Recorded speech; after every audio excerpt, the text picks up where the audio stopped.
All right, gang, Whiplash. Little under tempo, okay? Neiman, just do your best. There we go.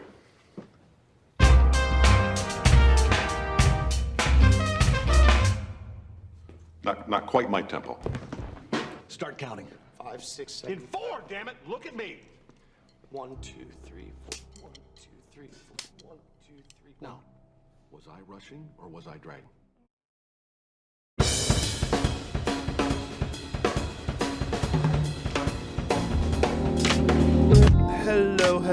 Hello. What up, people? Why, hello there. That's gonna be my accent now. Why, hello there. Where are you from? Where's that even from? Well, I cannot believe where I'm from. It doesn't matter who we are. What matters is our plan. You should have respected my daughter time. What is going on here? Listen, man. Hold on, going on. Ladies and gentlemen, welcome once again to the Chilli Penguins podcast. I am Jobadiah Townhouse. Hello, you speaking to Paz in the 7th here? Yes. Today we've got dude, this film. I don't know what to say about this film because I remember watching it. It's like 10 years old now. And when we discussed that we're gonna watch it again, I was like, yeah, I love this film. It's gonna be good. But let me rewatch it just so I can freshen up my memory. Bro. What the hell? It's phenomenal. This film is one of the most intense films in the history of intensity. It's one of the most intense films that does not involve crime. Or anything. In the history of film and intensity. It's just like, yeah, we can be intense without violence. Oh, well, there is violence, but not crime. Yeah.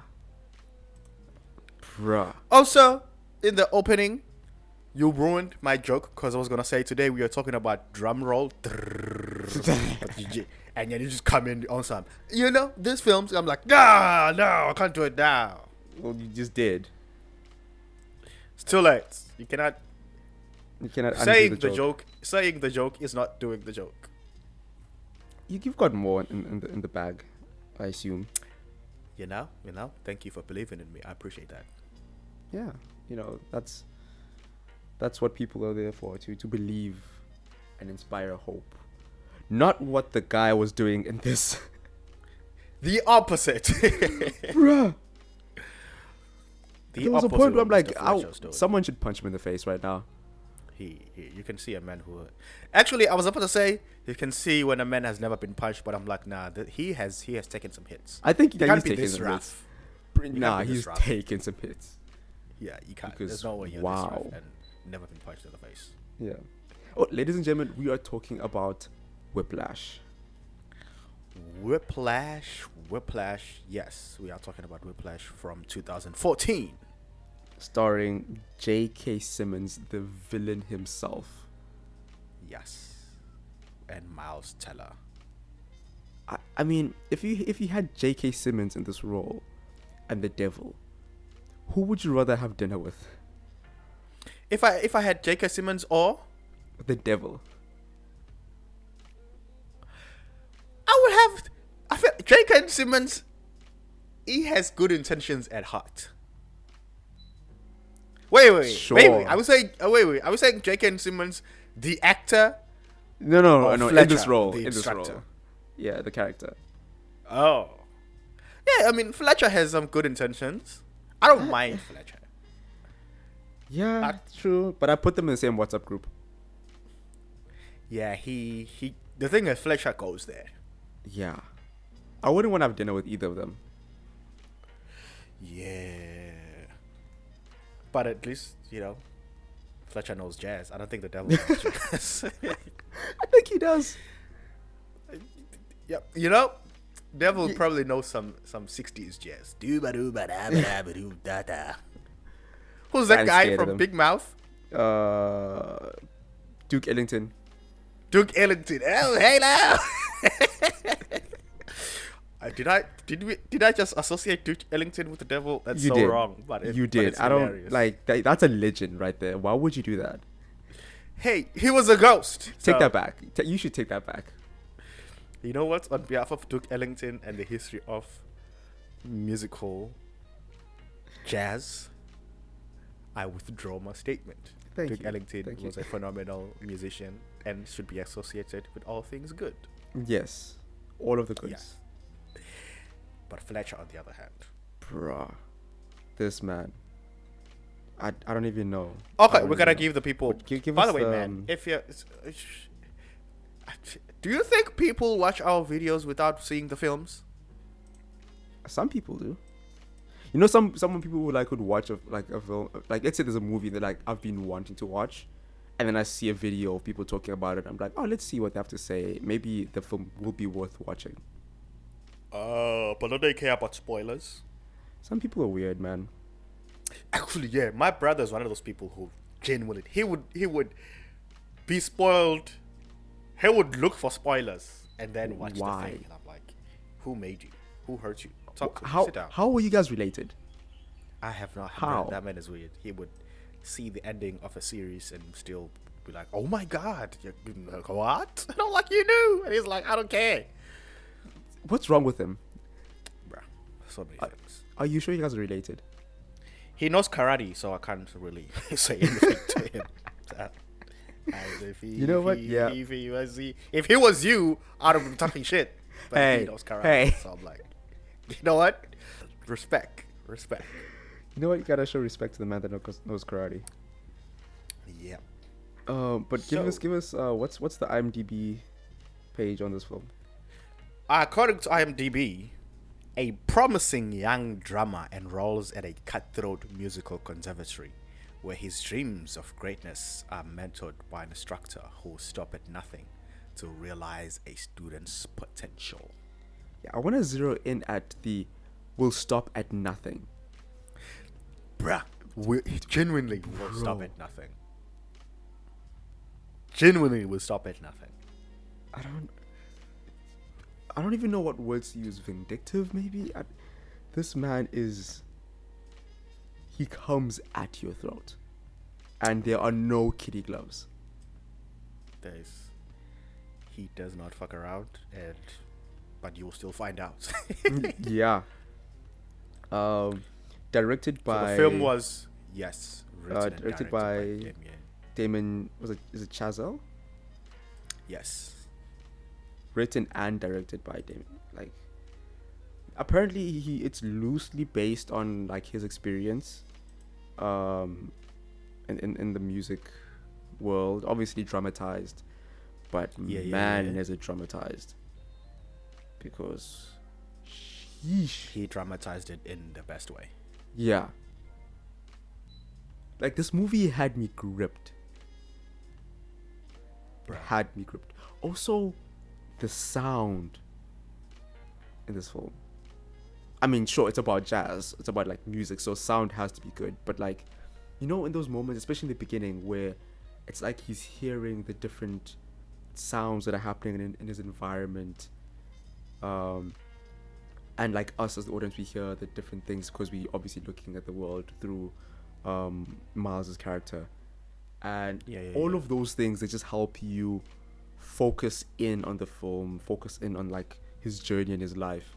It just makes it so real. Yeah. I mean, it's the reason why it won Best Sound Mixing at the Academy Awards, because Yeah. it's just phenomenal. By the way, I want to Yeah. tell the people that this is my second favorite film of all time. Second, Of all time. what's the first? Before we continue.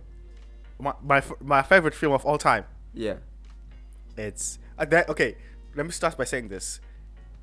Whiplash is my second favorite film of all time, but it is also my favorite screenplay of all time. But my all-time number one film that I love with my dearest heart is Birdman, or The Unexpected Virtue of Ignorance. I was literally by about to say, Alejandro Inarritu. there's no film that I can think of right now that you could possibly put number one, and then you said Birdman. I'm like, okay, no, I take that back. I take that back. It's I love that movie. I take that back. Hopefully we'll talk about it at some point. Soon. But soon. yes. So we can put Birdman. I love Birdman.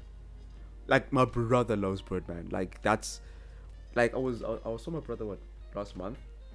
And we were just chilling. I was at his place, and I think for about an hour or something, we just talked about Birdman.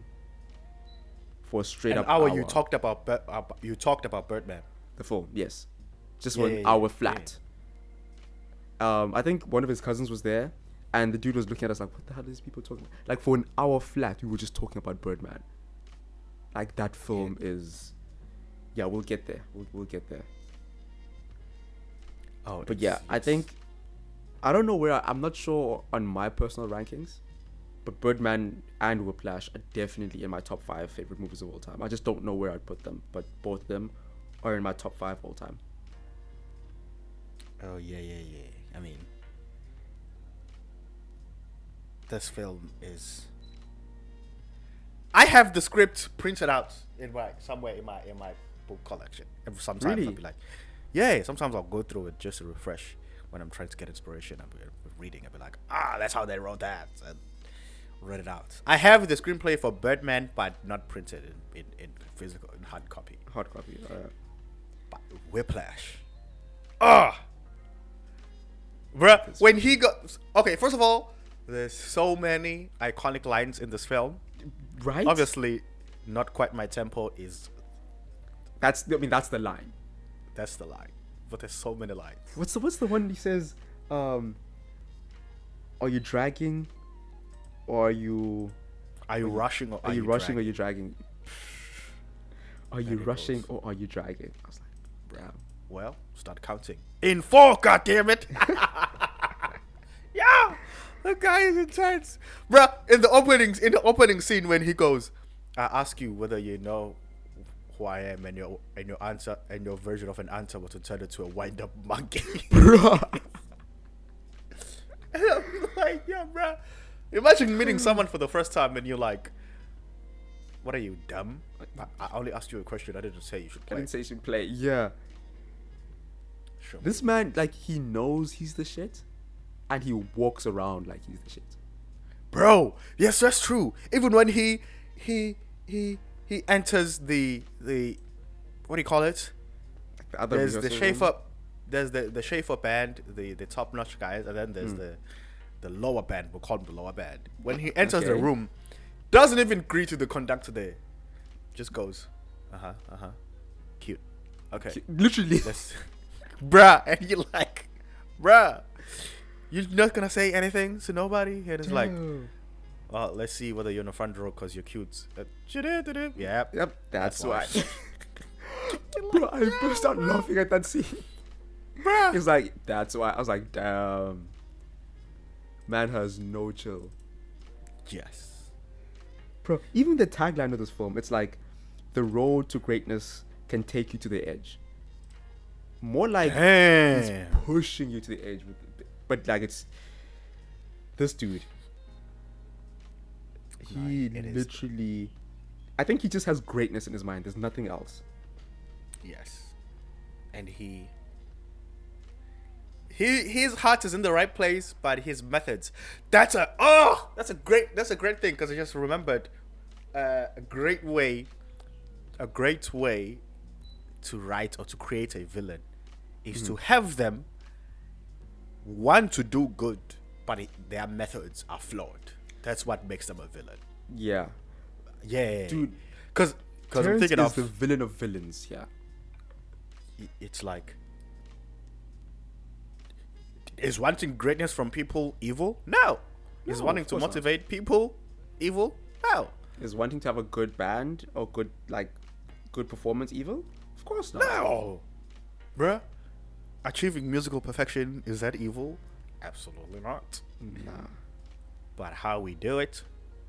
The methods he uses. Yeah. Because if you think of like Thanos, who wants to save the universe, that's not a bad thing. I'm sorry, before you continue, we're comparing Thanos to J.K. Simmons. Yes. Terence Fletcher character. And I'm gonna say this. That's an actually a good comparison. Yeah, I agree with you. It's a it's a good comparison. Yeah. Because they both make sense. Yeah. they both, and it's different when a villain is like, haha, I am a bad guy. Da, da, da, da. Oh. Da-da-da-da. I don't know. He's from the 50s apparently. Yeah.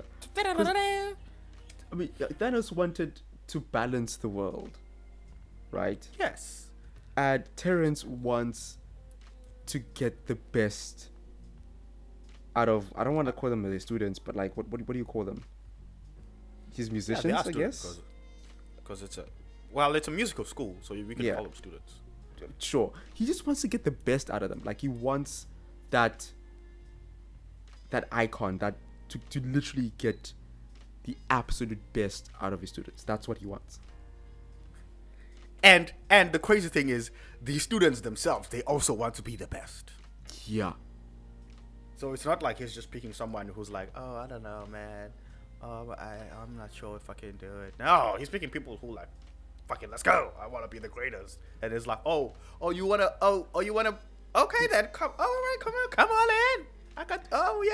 Just have a lovely time. I might throw a chair in your face, but come on, then we're gonna have a good time. I might throw a chair in your face, but that's fine. That's it's just tit for tat. Yeah, but it was also like he's getting people that he knows will put in the work to be great.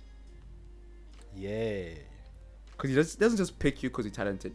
You must put in the work. You must earn like the spot. But also there's a darkness to it where a darkness towards it's all black. What do you mean darkness? Yeah. You know, there's a little stain to it, just a little smudge. Where As you're saying that he will make you want to work hard, but the downside is that he will make you feel like however hard you're working, that's not enough. It's not enough. Yeah. It's not enough. Someone compared, there's a whole school of thoughts on the internet about how obviously it's about, wanting to be the best and push on people and everything, but it also sort of, there's a mirror, or there's a parallel of how abusive relationships work, and there's like a parallel to a toxic relationship where you love this person, you adore them, but they are so bad for you, but you can't see because you are blinded by how great or how exciting or phenomenal they are. Yep. They're harming you, and even when clearly your life is in danger and it's like, leave, and you're still like, no, you guys don't know him like I do. Oh my god, that sounds so bad right now. That's that toxic codependency right there. Yes. And it's like, and people are like, bro, this guy is evil, and you're like, you just shut up because you have no idea what you're talking about. His ways are correct until obviously the end where it's too late. So when we talk about he will make you feel like whatever you do is not enough, it's also kind of like that, where it's like, bro, give the guy some slack. Oh my god, his hands are bleeding. At least give him a thumbs up. And like, bro, he didn't give one iota of a fuck when his hands were bleeding. Zero. I'm like, this man is cold-blooded. There is no warmth in his veins. Killer. Bro. Nah, Terence is a different beast, bro. But you know, the funny thing is, because I was rewatching the film, like I've seen it before and I love it. So when I was rewatching it, like in the beginning, right, when he finally, cause he sees him first, like opening scene, he sees him playing, and he asks him to play a tune. He doesn't really get it towards what he likes, and he leaves. And he comes back and he's like, "Oops, sorry, forgot my jacket," and then leaves again. I'm like, bruh. First of all, he's giving you like a glimmer of hope, and he's like, nope, sorry, just forgot my jacket.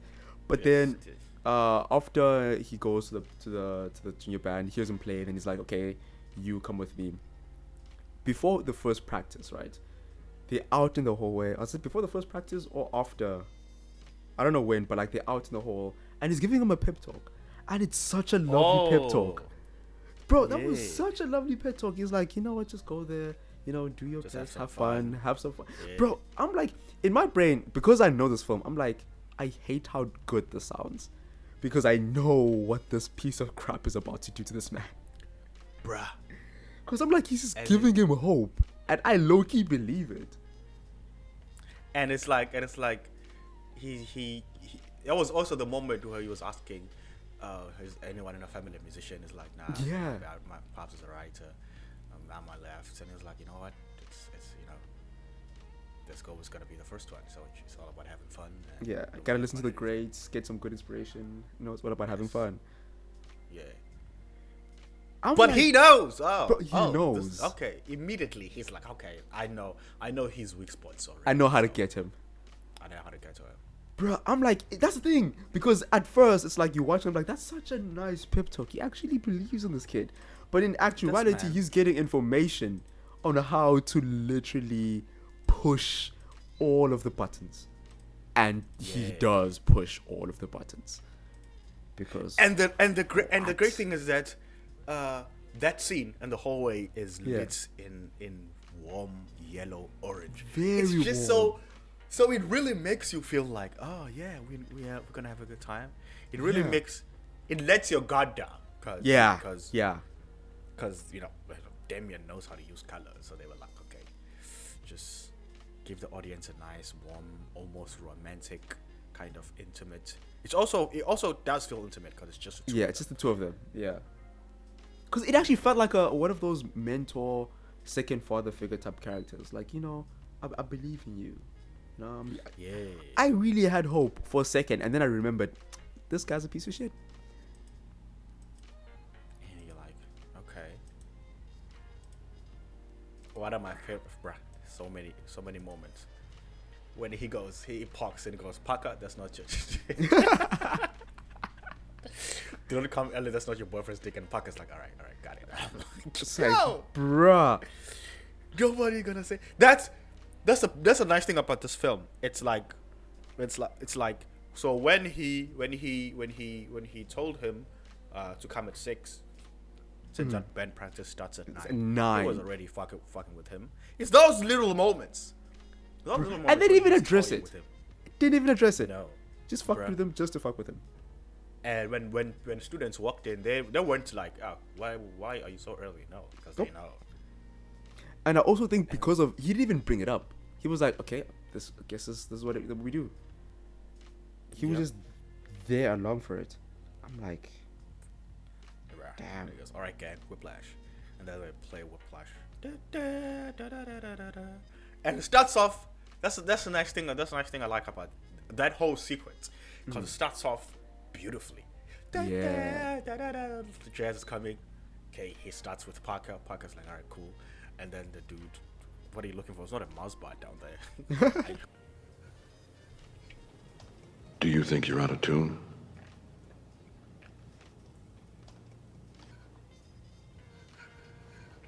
What are you... There's no fucking Mars bar down there. What are you looking at? Look up here. Look at me. Do you think you're out of tune? Are you out of tune? I don't know. It's like, then why didn't you just say so? And then he leaves. And says, by the way, he wasn't. It was you. It was- But, yeah. you know, that's better enough. That's And really then nice. after that whole fiasco, he goes, let's take 5. After that, we got the squeaker is back. And you're like, yo, I'm going on after seeing after that? Yeah. because it would have been less effective if he first told the squeaker that he would go on after, you know, after the break. And After the then break, yeah. did the whole shenanigan, because then he would have been panicking the whole time. So the whole Yeah. time he's panicking, and then the writer drops the ball that, by the way, You're next. you're on the chair next. And it's like, okay. Bro, but also before like all that, when he first walked into, because all the guys, the band members get there first, right? They're all there, they're chilling, they're talking. The other guys like tune my drums, everybody's talking, blah blah blah. The second he steps in, absolute silence. Bruh. It was like a military, like the president just walks in, just not even the president, a dictator just walked in. Absolute silence. Everybody's still looking down. You could have heard a sweat drop. Bruh. and the posture straight. They made an emphasis on the posture. People are just standing like this. I don't know why Yeah. I'm doing it with my body as if viewers can see. Bro, listen, but imagine listen. someone standing like Listen, this, he can't hurt you. It's okay. He can't hurt you. bruh. And it's like, yo, who is this man? Bruh, he commanded respect, and he knew it. I have one grievance with Yeah. that sequence that I hate so much. But I'm gonna give him the benefit of the doubt. When he walks in, if you remember, when he walks in, everybody's straight. He has his earphones on. He takes out the earphones and puts him back in the blazer. He did not pause the music. When did he pause the music? So my benefit of the doubt is I hope he paused the music before he entered the room. Yeah. But then why wouldn't he just take the earphones off then?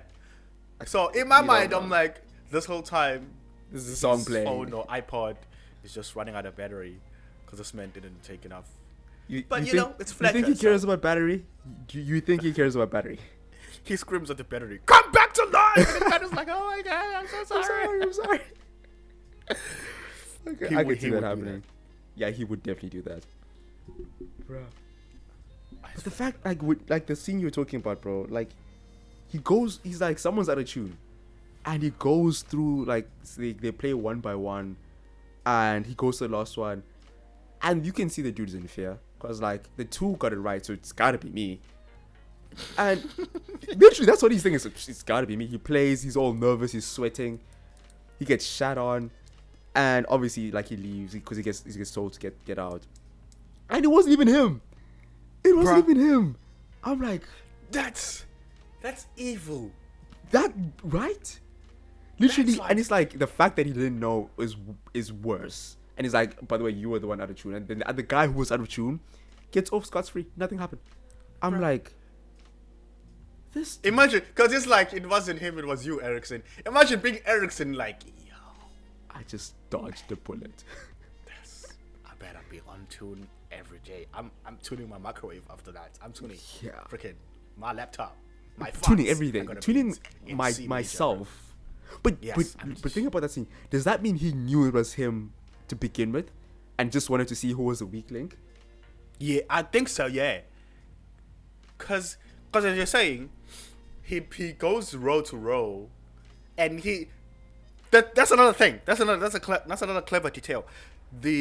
Because if you look at the scene, when he goes first row, second row playing, we don't see the players. Yeah, we we only don't. see when he gets to the big dude. Yeah, the last guy. So so I think the reason why they did that is for us to not have a suspect in mind as well. yeah, to all While hone in on the he last knows. guy. Yeah, as you're saying, when they show the last guy looks like, oh god, fuck it. Oh fuck, it's I'm gotta out be of me. And so when we see the guy, and he's like, I think it was, even though, bruh, and the worst part is, chances are, Big Dude was probably not out of tune. I don't think he was. He was just Big Dude nervous. was just, bruh, Big Dude, he had everything under control. If only he was confident in the.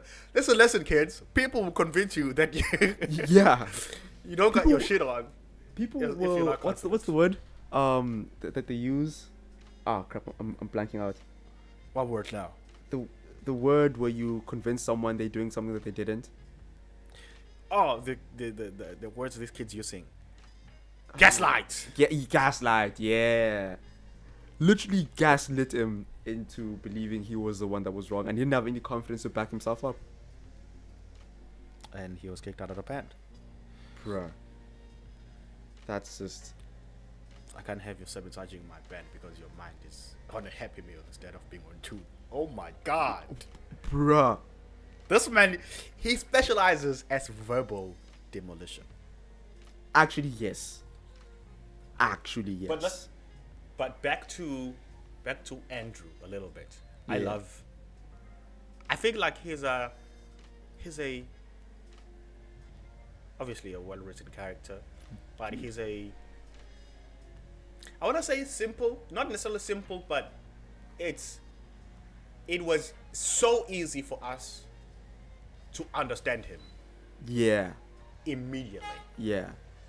Like I feel like that could be a testament to Miles Teller's acting and the writing and And directing. the writing. But Yeah. but immediately when the film starts, you understand. Oh, this guy is drumming by himself. He must love this thing, or he wants to practice. And even though you don't know that he wants to be the best, but you get a sense that Yeah. he's passionate about He's this. he's like very passionate about it. Yeah. You get that sense early on. And I also love the opening sequence where it's just like drum, drum, drum, drum, drum, drum, drum, drum. Oh, this reminds me of. I love it when films do this, but I can't think of more films that have done this except for. Okay, a lot of films have done this, but I can't think of any except for one, which is I think it's the Dark Knight. Yeah, when we get to see the villain in the first 10 minutes of the film. Yeah. It We don't sets up. we don't have this like we have to wait for like this introduction of the guy. We see him early on. Yeah, and then we go back to the hero or the main character. But we have already planted the seed that there's someone out there who is up to no good. Da, da, da, da. And so I love how that conflict. It's I don't know. Here the conflict is foreshadowed in the opening sequence. Yeah. Because as you say, he's like, show me your rudiments, and then Andrew's like, and when he looks up, the man's gone. Bro, And he he's comes just back. gone. Bruh. And then he comes back, he's like, oops, forgot my jacket. So to us in the audience, it's like, oh, he's not impressed. Yeah. Early on, we see that. Early on, it's like, oh, he's not even impressed. So then we go back, we're like, who the hell was that guy? And why is to he us so as the audience, we're important? like, bruh, Andrew was drumming and he was phenomenal. Who are you, man? Fuck you for coming up. Yeah. Talking about, Because we But we don't immediately know. get on Andrew's side. I'm like, what? You gonna do that to my boy? Bruh. We go way back. We go back with my boy. How you gonna come in? He rehearsing, having a good time, and you just gonna leave while he's rocking his rudiments? Those rudiments sound flawless to me. Right? I know a thing or two about guitars. They were flawless.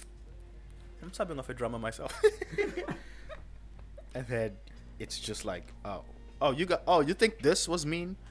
Wait. Bruh. It's like, I'll show you mean. I'll show you the definition of mean. There's also a nice comparison or parallel between Andrew and his pops, because his pops wanted to be a writer but gave up to be Gave a up. teacher or Yeah. a lecturer, No, a high school teacher. a high school teacher. Yeah. So there's that, because in the theater when he's like, well, we know when you get my educating perspective, and Andrew's like, I don't want perspective, Dad. What are you talking about? Talk to him about perspective. So it's also great because other characters, it's either they are with the main character or against, but there is that theme of Yeah. success and greatness in the film. Yeah. Bro, do you see how he broke up with his girlfriend? Bro, that was the most unique breakup scene I've ever seen in my life. I'm like, bruh. In Didn't a even give her a messed chance. up way, I'm like, the words you're saying make sense. I can't disagree with the words you're saying. Bruh. But have a heart, bro. Don't turn into him. Like, just, man came through. He had a script, did not sway. Did not sway from the script. Did not let anything deter him. Did not let the tears, the emotion, nothing. He just stuck to the script. Bruh. I'm like, And it looked like he was like he was really into her. yeah. He really And- did. but- Bruh. And he's literally like, you're gonna stop me from being great. And I'm like, imagine saying that to someone, bro. Ooh, somebody just asked out like 2 weeks ago. Telling them that they're gonna be the reason you are not great. Bruh. I was like, damn. That was kind of messed up. It was. Because it was also that thing of, with the girlfriend, Yeah. the thing of she is she is still figuring out what to do in college, Yeah. and she doesn't really have a thing yet.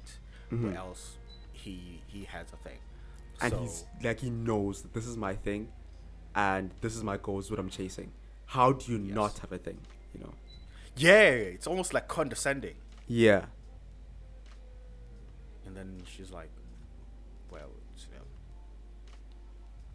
some people just don't know, and I think that's fine. Which kind of makes sense. It makes sense. 'Cause how old is Andrew? 19? 19, bro. He's a kid. He's a baby. Also, but okay. We're gonna forgive the filmmakers for trying to convince us that Miles Teller is 19. we're gonna forgive them. We're gonna forgive them. That's neither here. Hey, nor they're there. Americans. They. I don't want to finish that sentence. I do not want to finish that sentence. You say it with your chest. Say it with your chest. Miles Teller, he's an uncle. He's 36. Look Bro, at him. How old was Miles Teller when I this don't, movie I don't was know. released? Now I'm It's like curious. 10 years ago. How old is he now? Okay, let's see. Cause like, he does have a babyish kind He of has a face. babyish face, because like He's especially with no 37 facial hair. now, So he was So he was- 27. and he was playing a 19-year-old. God damn! Listen, Americans, apparently the food there, it's like all supersized. So even the kids look like they're adults. Have you seen those early 2000 like prom pictures when all the high schoolers look like they're 35? Bruh. So I was like, hey, same thing. Yep. And Andrew Neiman was 19, looking like he has a mortgage. A mortgage with kids, Bruh. but like, And what the hell was what were we talking about before the age? Oh yeah, he's 19. So, Yeah. which means she is also 19. Which Yeah. I think personally, it's this, and I relate to this on a personal level. It's unfair to think that a 19-year-old can have all their things figured out and they know exactly what they want. bro, at 19, Yeah. nah. Yeah, not every. Cause when I was 19, comparing myself now to when I was 19, there's no way I could have known what I wanted at 19. But there is that pressure that, you know, kids or people carry, where we feel like we gotta have our shit figured out as soon Yeah. as possible, or as, you know, you're a failure, or, you know, do it enough, or, you know, your life is still what other kids are moving forward, because you don't know, and some people don't find out until later on in life. Later on in life, Maybe and that's she'll- okay. Yeah, maybe she'll find out something awesome in her 20s or mid 20s. Yeah, I think people like need that time to actually explore and find out, because I mean, he knew what he wanted to do, because we saw that flashback when he was a kid. He had the drum set, so he knew what he wanted to do and his passion since kid ages. I don't know, because I don't know how old he was. And some people don't have that freedom, man. Some people don't have That's that true. luxury of like A, supportive parents, or B, even like a supportive friend group, or or exposure to things. So you just go along in high school and all of that stuff, just doing the normal, doing what everybody else does, going to class, just trying to get good grades and everything. And only until later do you actually decide, okay, what do I want to do? Because some other people like are following what their parents want them to do. You know, like their parents want them to be doctors or scientists or whatever the hell. And Bruh, and when you wake up at 40 and you're miserable. and it's like, I never wanted to be a doctor. I Yeah. never wanted to be an engineer. But we like right now we've got so many people with engineering degrees not doing Engineering disease. degrees. Like, engineering makes people sick now. It's like so many people, and like some people don't even want to do that, but it's like that's the life they were pushed in towards. And I mean, I guess I understand there's like other reasons, like, you know, job security and all that stuff. Yeah. But like talking strictly about what people want to do, not many people figure that out at 19. And I feel like you gotta have grace. You gotta give people the grace to figure out what they want to do. Yes. Or sometimes it's not only figuring out. Sometimes it's not figuring out what you want to do, but it's allowing yourself to fall in love with things that you didn't expect. Yeah. Okay, sometimes it's not that you don't know because you haven't looked, but it's just like it hasn't come to you. Yeah. And sooner or later you fall in love with a thing and you're like, oh, I like this. And it's I like, think this I'll is my do this thing. for the rest of my life. Yeah. And And then then- fell in love with drumming earlier yeah. on. That's awesome. And then hopefully you don't meet a Terence Fletcher in your life. We say no to Fletchers. Because, bruh, this man, when they had the recording when they had to take a bus somewhere, Yeah. and he was like, first of all, there's this role, right? Because Terence is such a menace. Okay, this song that he has to perform, and they have to play it really fast. And he's in my head when he played it the first time. I'm like, damn, he's playing it well. Terence is not having it. He's like, that's not my tempo. It's like one of the lines, not my tempo. And he calls the other dude from like the what we call him, the lesser band. The lower column lower band. I'm sorry. The lower band. That's very rude. That's very rude. But he calls. Are they high? Yes, my point exactly. He calls the other guy to play. Now there's 3 drummers, right? And he plays. So first of all, he gave the guy the sheet the morning. So he's had the whole morning to play it. And Terence just looked at it like, I think they just gave it to him, so he was supposed to learn it. So he goes and plays it first. He plays it. I'm like, okay, he plays it pretty well. And I was like, okay, cool. Let's give the other guy a chance. He plays it, and I'm like, okay, I'm not a musician. I'm not a drummer. But like clearly Andrew played it a little bit better. And then Terence is like, yep, we'll go with him. And Andrew's like, what, that shit? And That in shit, my- bruh. In my head, I'm like, And first of all, and Fletcher's like, who the? You see in his face, he's like, who made you think you have the right to question me? You can question see my also, authority. bruh, Andrew is the first person I think to ever talk back to Yeah. Fletcher like that. I think so too. And he was driven to that point because he was like, because he worked for that. He practiced, man. Bruh. And he was bleeding and everything. But apparently he didn't bleed enough because he had to go practice some more and earn it. Like, you see like him taking off the bandages, putting on another one. I'm like, that's just gruesome to watch. Bruh. Anything that makes my hands bleed is not worth it. As soon as I see one drop of blood, you can have it, Connolly. You can drum. I don't care. Go ahead, man. Go ahead. Go ahead. No, but bro, Andrew, he was like, first of all, like, that shit, because you could all tell that, okay, he was kind of better. But also, the other guy is in the room, and you say Bruh. that to him. But he's like, if you want the spot, you earn it. And he goes, bro, and he works for it. Oh, yeah. Really Oh, that's shit when, works for it. after he didn't earn the spots, that's when he breaks up with the girl. Yeah. Yeah, because it's like, okay, I gotta. I also love how, bruh.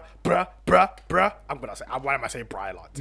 It's so insane. It's so awesome how much.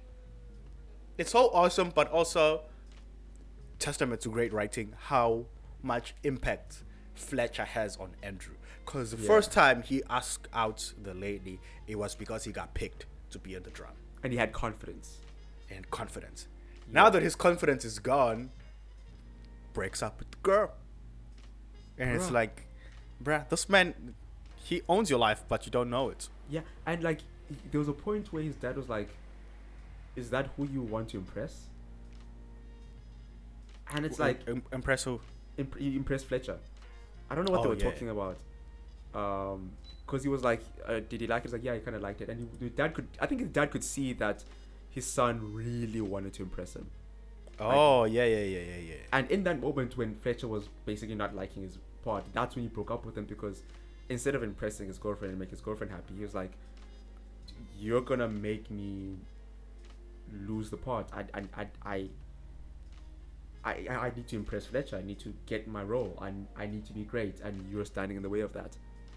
You're standing in my way, and you will resent me, and I will resent you. So let's end it now. was like, bruh. Oh, but I love one of my favorite scenes is when they hang out with the cousins at dinner, Yeah. and it's all debate. Bruh, this movie is all about greatness because even the cousins are like, oh yeah, is it football or baseball? Football. Yeah, football. Yeah. And they're like, oh yeah, college football, we're having a good time. And Andrew's like, it's Division 1. No, it's Division 3. It's not even Division 2. It's Division Division 3. Bruh. Bruh. And then he goes, why don't you come play with us? And he goes, 4 words you will never hear from the NFL. I was like, bruh. That one hit. 4 words you'll never hear from the NFL. And I was like, okay. Does anyone else want salad? That was you want some croutons with your That's just an intense family dynamic. But also going back to the role, once he finally plays and he gets the role and they have to get there, and like he just went through a series of unfortunate events. Bro, first of all, Bruh. the bus tire punctures. Of all things. Okay. What are the odds? What are the odds of a bus tire puncturing? Those things are Okay. like rocks. And he's like, okay, he I think he takes another, he gets off and he's like, okay, where are the cabs? Because the cabs are supposed to be here. And the lady's like, nah, you gotta call them and then they're gonna take a while. And then he rents a car. And when he's leaving the car, I'm like, did he just leave his drumstick? Because I see the bag there. I'm like, I'm like, oh no, it's not gonna end up well for him. He drives the car. First of all, he's speeding, but okay, drives. He makes it to the place, and he's a bit late already. Like already, he's a bit late, and he gets there, and like they're already prepping like the second guy to play the role, and he's like, nah, that's my role. And then he's like, I'm not putting you on, especially if you don't have your own sticks. And he's like, I must have left them in the car. I'm like, they're not in the car. Bro, they're not in the car. And then he's like, because that's when he stands up for himself. He's like, that's my role. And he's like, that's not your role. That's my role. And I choose who plays it. Terence is like, I choose to play. But I'm like, this man is talking back to him. Like at this point, he's just like sparring with the man. It's not even sparring. This is a UFC fight.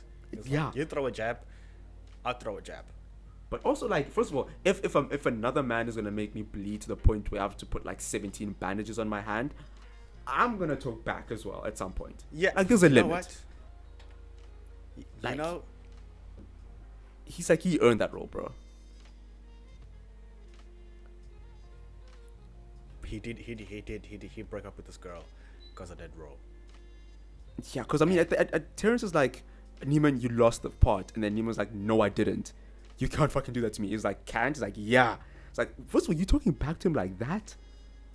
And it's like, how are you gonna tell him what he can't do? And he's like, I earned that part. And he's like, you never earned anything, you self-righteous prick. I'm like, this man, you told him you earned the part. And now he's like, you haven't earned anything? I'm like... But also, Fletcher he makes sense. You can't tell me you want to play when you don't have your stakes. True. I feel like, if, as you're saying, we're not drummers, but there's gotta be laws. Yeah. There's gotta be like principles and Yeah. But shit he like stands that. up You for can't himself, just- man. Yeah. Bro, but then he goes back, gets in the car, drives all the way back to get them, drives back, and then the man gets into Wait. Before he gets back, I love how when he's arguing with Fletcher and Ryan is back off, and it's like, shut up, Johnny, you turn my pages, bitch. Bro, that was That line hilarious, is actually. my favorite. That line is my favorite. The man, he's slowly turning into Fletcher. Actually, yes. He was genuinely slowly turning into him. Because he's the only person to ever talk back to him like that. Turn I'm my like, pages, bitch. Anyway, continue. That's just one of my favorite lines. Bruh. But then he gets into a car accident. Gets out of the car. First of all, I'm like, this dude has a concussion or something. He's like, I need my sticks. And he's still trying to go there. The people who got in the accident with him is like, no, you need to go to the ambulance, blah, blah, blah. His only concern is getting it there to play the role that he earned. Bruh. He gets there all bloody and everything. First of all, he gets there bloody. His face is bloody. His hand is bloodied. Terence doesn't say a single shit about that. Nothing. He just because it's just like, let's see how far is this man willing to go for this part. I'm like, what if this man just faints and passes out? You're gonna let him play in that condition? At some point, you gotta give two damns about someone's well-being, bro. Like, come on. Nah, he says there, instructor will stop at nothing. A little concussion is not gonna stop him. Not a little concussion, bro. Because he drops one of the sticks. You can clearly see he's not well, and he's not stopping. He's like, Fletcher, what's wrong? He doesn't even say what's wrong. He's like, what did he say? Basically, just saying, get your shit together. I'm like, this man is about to faint. You telling him to get his shit together, Bruh. I'm like, this man. Because at the end, when he stops, he goes to apologize to the people watching, and he just like breaks and goes and like, what did he tackle him or something? Yeah, he tackles him. Like almost getting into a fist fight. And But that's he's when obviously too weak to do anything. yeah, and that's when he's like, you're done. And in my head, I'm like, you know what? Maybe you should quit drumming. Maybe let's look for another role for you. Let's try guitar. Have you thought Yeah, about strings? have you thought about strings? Little violin on your shoulder, perhaps. Bruh. Little cello, Mr. Neiman. Something Little cello? else, bro. But I don't. Wait. Before we get, there was this line when he was telling him about. I think that's when they met up again at the jazz place. Oh yeah. Yeah, because like he goes works at like some place, I don't know where he works for like the summer, and I don't know, maybe he packs up all his guitars, like all his guitar stuff, or he packs up all his drum stuff, and we can clearly say, okay, he's putting that life behind him because he didn't get the role he wanted, because he had one goal, and that went south. So yeah. And he's packed everything up, he's working there, and he passes by this jazz place, and I think the second time he passes there, he's like, okay, there's a show tonight, and he walks in and he sees that he's playing, and he's like, oh, let's watch him. And he's playing the first one. I'm like, oh, he plays. I mean, I'm like Yeah, he's not just an instructor. He plays. But we almost forgot that he's a musician. Yeah. Of how evil he is. Bruh. And he plays quite well, actually. Yeah, he got to do it. That's the thing. I'm like, I want to hate you, but you kind of play very well. He got that boy good. He good. And then like at the end, when people are clapping, they sort of make eye contact, and he's like, oh, gotta leave. And he takes a long time to leave, actually. And then Fletcher catches up to him, and then they talk. And at this point, I'm thinking to myself, does he know? He knew from the get-go. Yeah. He's not dumb. Yeah, he's not done. Because I mean, like, when after that whole fight thing, at the concert, one of the lawyers came through, and I think they made like a case against him, saying that he's too harsh on the students, with emotional abuse, which is all true, by the way. 100% true. Because like a former student, toned down. yeah, a former student of his like committed suicide, and the parents was like, his mental health took a downhill when he started training under him. So this is the person we're dealing with. So all of that stuff is true, and they eventually convince Andrew to speak up so that they can get him essentially fired. Which again, hey, all true. Makes sense. But like at the same time, I'm like, that's the last event that happened. Of course he's gonna know that you're the one that snitched. He's gonna know. Because you're the last person. Yeah. Also, the in like Act 2, when after Ryan earns the parts and he goes into the office and he cries because someone died. Yeah. And he says he died in a car crash. That's the student that Committed suicide. suicide. We find out. Yeah. So the man lied as well. He lied. But also, how diabolical is this man? Because he goes there and he gives this, first of all, brilliant performance where everything is all calm and so on, because he lowers Andrew's guard. He's all nice, pretends like he doesn't know a damn thing, and he doesn't give off like any hostility towards Andrew.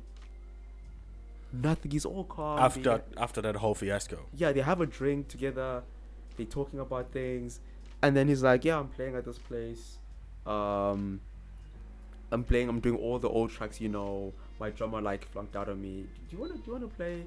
It's almost like he's reaching out, trying to make things. Isn't that a toxic ex? Tell me that's not a toxic ex. That's the Tell me. toxic ex That's certified. in the history of toxicity and exes, That is all of them. bruh. Because he's like, he gets his hope back up. So much so to the fact that he gets the courage to call his ex-girlfriend again.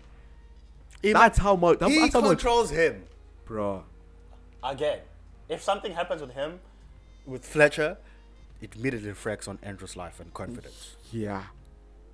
But like before that, like when they were talking about like how he does things, one of the lines he said, which I'm like, I hate the fact that I kind of agree with it, where he says there are two words in the English language.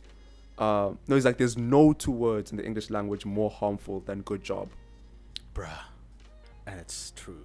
I'm like, I hate the fact that that's true. The man has I good hate that that's true. good intentions.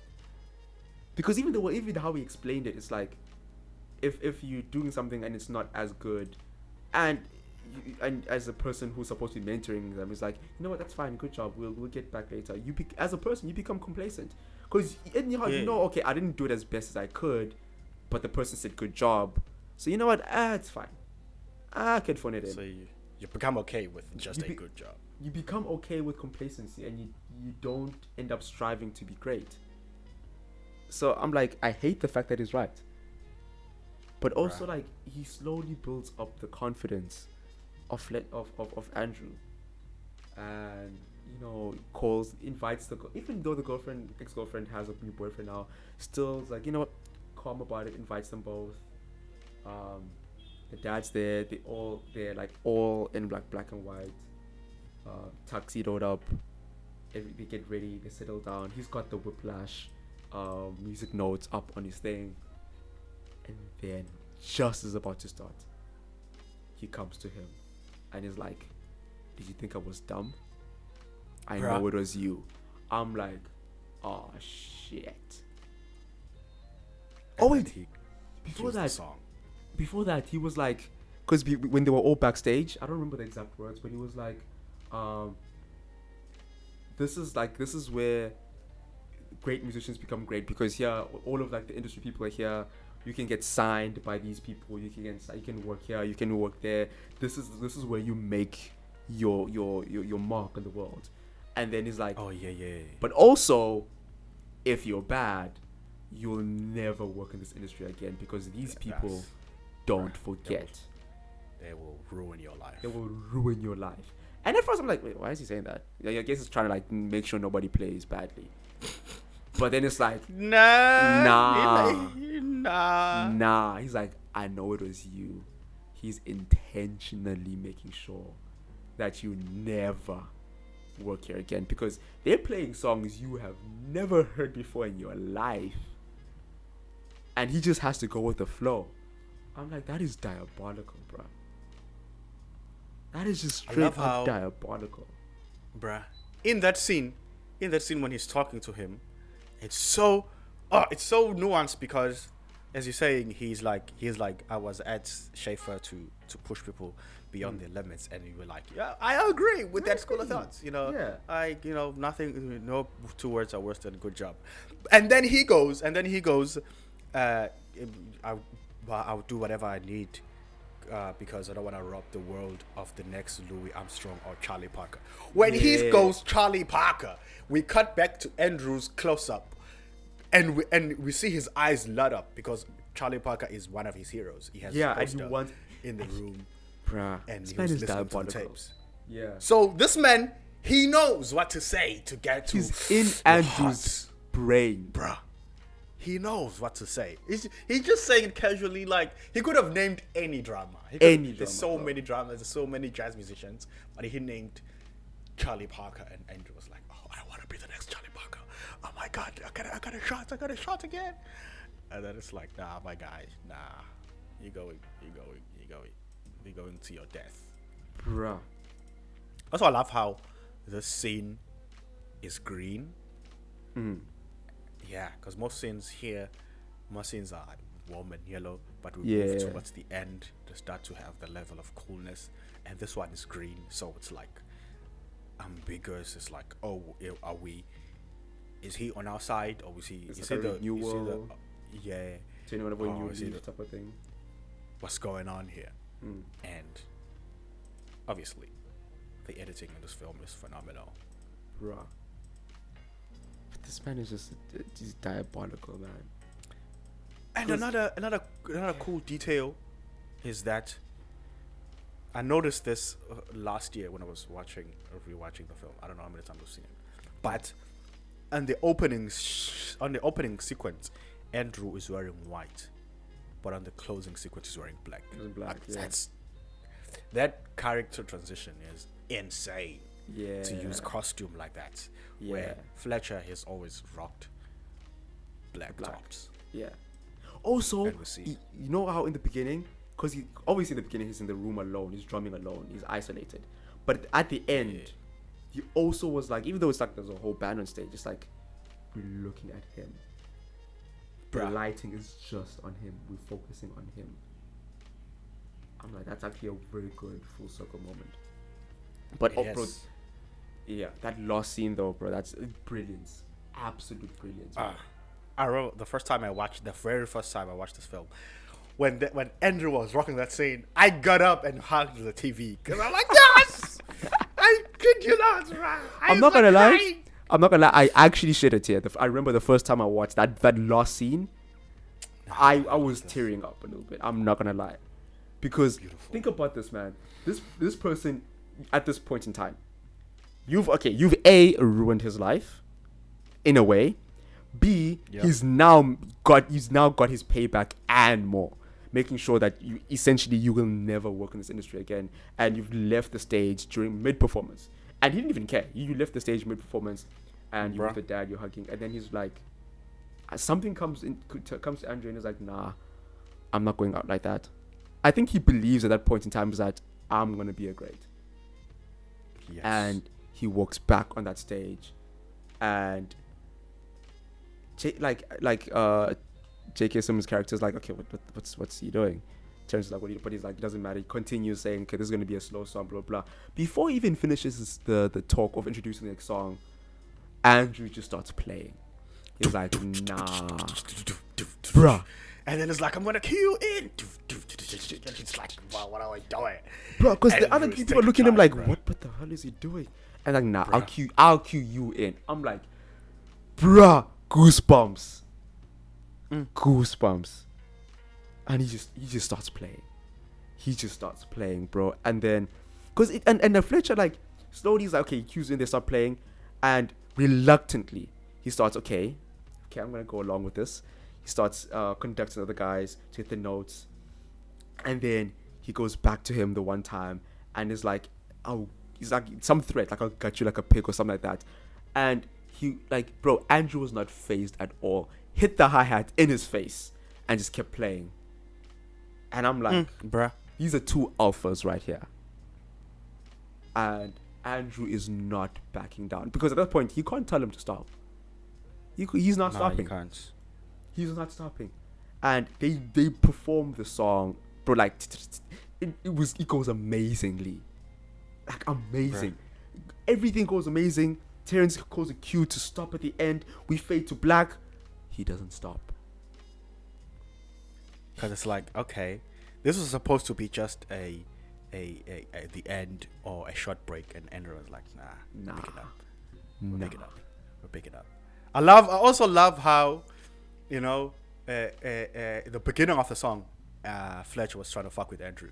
Yeah. But when the lights come back on, he's on his side. He's like, that's the moment where like, I started tearing up, bro. Yeah, it's like, because Bruh, the man, it's like the man was never a bad guy. He wanted greatness. And now he's finally, greatness is right in front of him. And he ends up actually conducting him. And that scene, That's that amazing. That was beautiful. That's one of the beautiful. things where you can't 100% hate on Fletcher. Yeah. You can't. Because it's like, yeah. And when Trent was hitting the cymbals, Fletcher's like, inside is like, yes, let's go. Because first of all, he slows him down and then he brings him up. So, and it's just the two of them, bro. It's just the two of them. And it's like, this person hates you, you hate them. But right now, what you have is pure magic. It's, abusive relationship. We hate each other, but at the same time, somehow, we bring out their best. Abusive.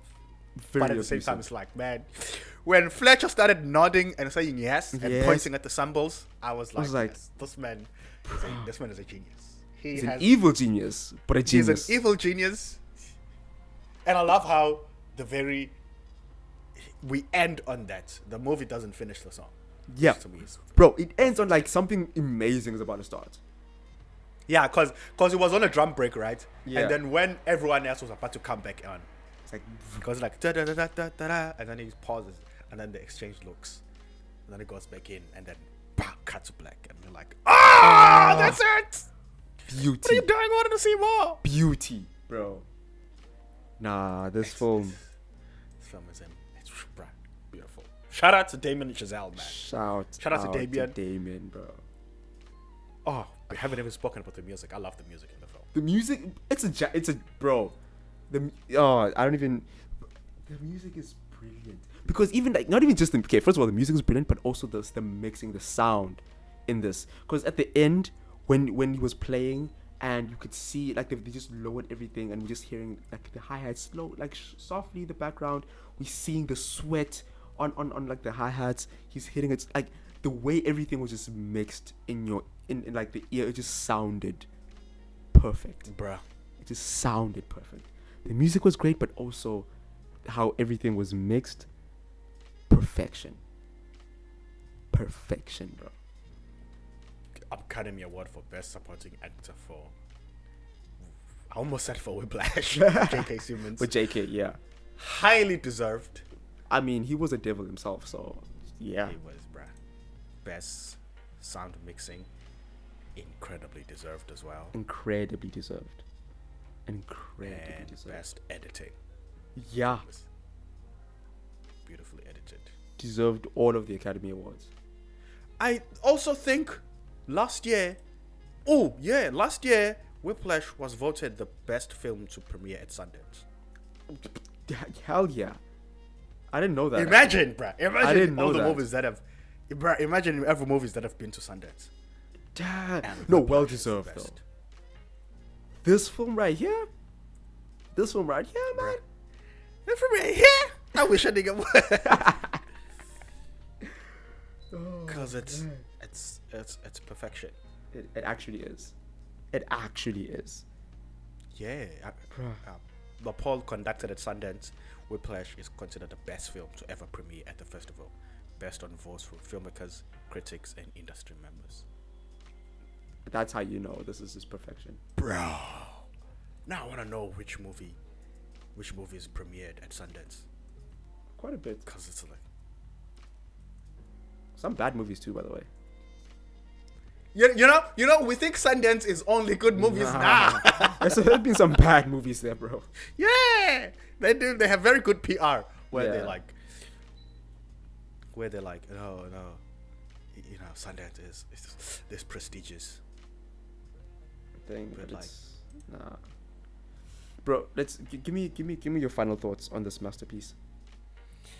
My final thought is film perfection. You said it. It's perfection in the visual medium. Yes. Bro. Also, our last video was Monkey Man, and it was Dev Patel's directorial debut. This was Damien's, and he knocked it out of the park. But was this Damien's directorial debut? I believe so. Damn. Yeah. Well, hell yeah. well done. I mean, not that he knows me or anything, but like, Well done, my boy. Good job, Damien. Imagine you review a movie and you're like, you know what? Good job. good job. Nah, phenomenal job. This will go down as like one of the best pieces of media ever. Yes. Ever, Shout out. bro. What are your final thoughts? This is my tempo.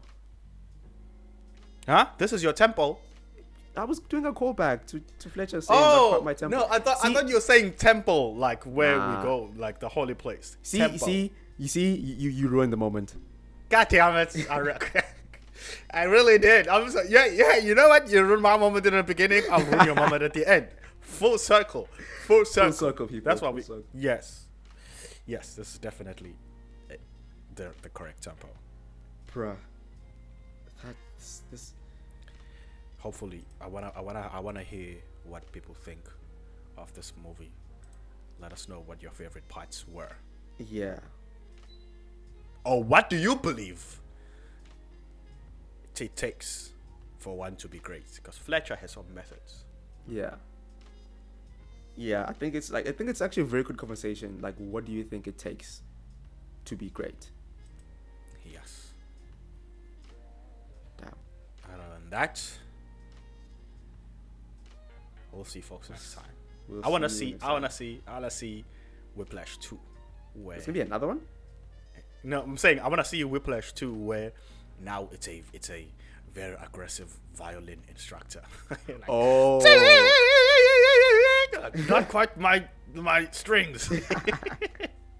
I'm sure they'll make that, actually. That sounds like something they would make. I don't want to be racist, but I feel like it'll be Asian. Wow. Okay. You know Anyways, what? it was been good, people. We'll see know you. what? See you on the next one. Yes. We'll probably check out something serious or very intense as well. Yeah. Or we can go the other way and get some drama. We haven't done drama in a while. This was drama, bro. Oh, this was intense drama. Maybe we'll go something lighthearted. Who knows? We'll see. We'll see.